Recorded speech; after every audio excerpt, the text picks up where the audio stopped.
I'm a pilot. I work for a FAA certified air carrier doing on-demand air charter. I love flying in airplanes because I find an airplane to be the coolest toy I ever played with. They're very technically interesting, and I never get bored of it.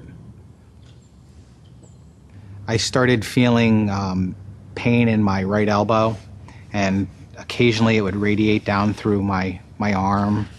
And as time went on, it just kept getting worse. Right after that, I started experiencing excruciating pain to the point where I called my wife and I said, I'm going to the emergency room. So I went down to Jersey Shore University Medical Center's emergency room, and they took me right in, and they took an x-ray, and the ER physician took a look at it, came in the room, and she said, this doesn't look good. You need to see an orthopedic specialist right away. The next morning, I went to Dr. Batnagar's office with my MRIs.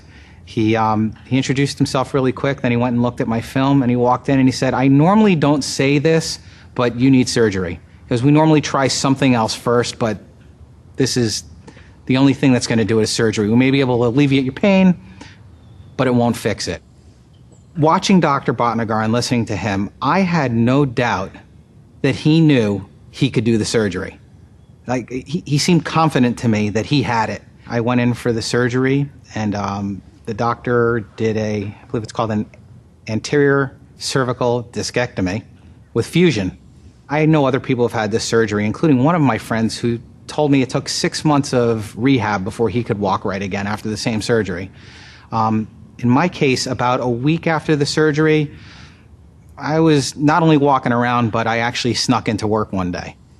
2 weeks later, maybe 2 weeks and 1 day later, I saw the doctor, and he gave me an exam, and he cleared me to fly.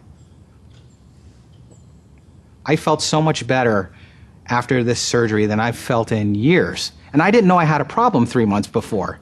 I can move and do things that were starting to become difficult for me. It's made everything easier, including crawling around airplanes. My spinal cord was so severely compressed that it was to the point that if we didn't catch it when we did, I probably would have lost feeling in my right arm and possibly some use of it. That most certainly would have ended my career as a pilot. I'm grateful to them for finding this.